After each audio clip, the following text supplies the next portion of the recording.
En 2012, le tribunal de commerce de Tours a ouvert 490 procédures collectives, soit une hausse de 14% par rapport à 2011.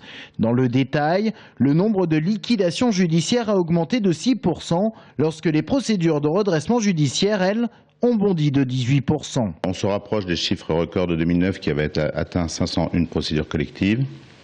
En revanche, l'élément peut-être un petit peu modérateur de ce chiffre, c'est que ça touche effectivement essentiellement des petites, voire des très petites entreprises, puisque 95% des procédures de liquidation ouvertes devant le tribunal de Tours ont concerné des entreprises de moins de 10 salariés. Et un peu plus de la moitié des liquidations judiciaires ont concerné des entreprises sans salariés. Si bien que les pertes pour l'emploi en Indre-et-Loire sont moins importantes qu'en 2009, entre 2 et 3 fois moins d'emplois impactés.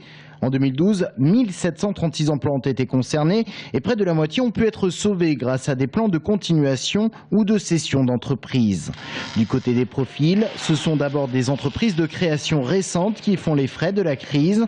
Secteurs les plus touchés, le BTP, les travaux publics, les entreprises de services à la personne, ou encore le commerce, notamment les cafés, hôtels, restaurants. Mais à la différence de 2009, où la crise avait été brutale, en 2012, les entreprises s'étaient préparées à une crise, cette fois-ci annoncée. Les grosses entreprises ont pris un certain nombre de mesures qui s'imposaient. En particulier, on a vu beaucoup de recours, de demandes de chômage partiel qui, pour beaucoup, n'ont pas été utilisées.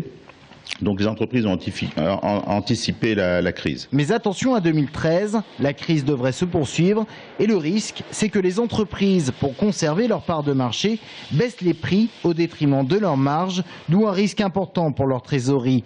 Au tribunal de commerce, on rappelle le rôle d'accompagnement de l'institution, car avant la liquidation judiciaire ou même le redressement, il existe tout un arsenal de mesures visant à aider les chefs d'entreprise à surmonter les difficultés passagères. Grâce à ce rôle de prévention, 70% des cas trouvent une finalité heureuse.